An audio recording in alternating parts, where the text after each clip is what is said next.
Hi, I'm Mike Hoffner, partner in charge of our SOC practice in McKonly and Asbury, and I thank you for joining us today for the next in our series of conversations around the trends and the requirements in the SOC practice.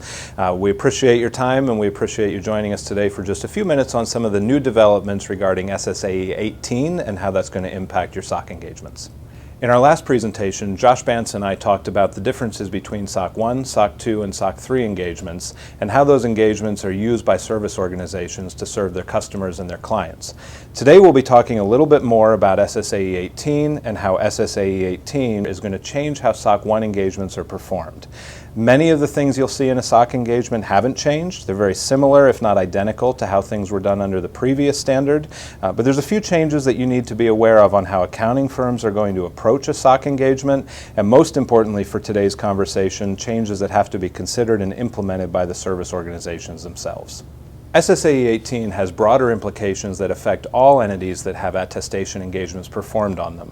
But for today's purpose, we're really going to just focus on how it impacts service organizations, specifically those receiving SOC 1 engagements to provide to their clients and customers. These changes are effective for all reports that are dated after May 1st, 2017, so any report that's currently in process has to consider the key changes and make sure significant changes are addressed, particularly in the areas of monitoring subservice organizations and performing and documenting risk assessments. My colleague Josh Bantz is going to take a little bit of time to talk about the detailed changes that are occurring in these two areas, the most important things that today's audience needs to focus on.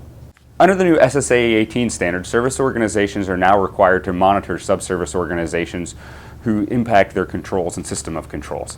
A subservice organization is a third party who the service organization uses and is part of the process and controls for the services performed at the organization. Service organizations are required to document and inquire of the subservice organizations regarding the controls that are in place at the subservice organization.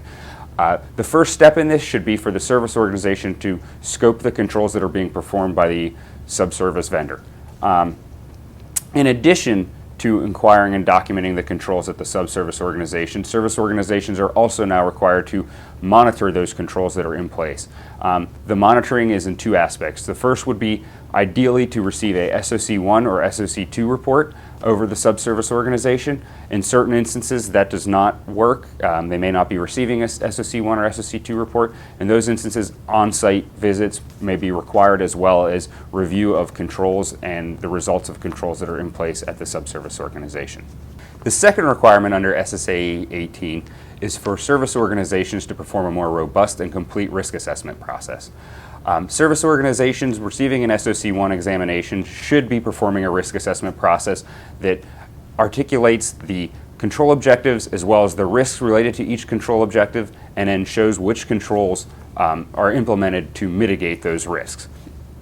The first step in implementing a more robust risk assessment process is for the service organization to identify and document a risk assessment process. This process should identify who performs the risk assessment, what the risk assessment entails, and how often or periodically the risk assessment is performed. As far as the risk assessment itself, the service organization should document the risks associated with the achievement of each control objective that falls within the scope of their SOC 1 report. And in addition, they should have direct linkage between the control objective, the risks, as well as the controls that have been put in place to mitigate those risks. This risk assessment should be updated periodically for changes to the processes and controls within the organization and should be documented as far as the approvals and the completeness of the risk assessment on a periodic basis. As Josh indicated, a good portion of the burden for compliance with SSAE 18 falls on the service organization itself. However, there's a lot of things the auditors need to do to make sure the service organization is complying with the requirements. So if you're an organization that's had a SOC engagement over the years, you will see some changes in what your auditor asks you for. You need to do the risk assessments, you need to monitor the subservice organizations, but you will get questions from your service auditor on how they can validate what you did in these areas. So it's very important that you understand and don't just rely on the auditor to come in and change the audit approach without having already changed what you're doing as an organization.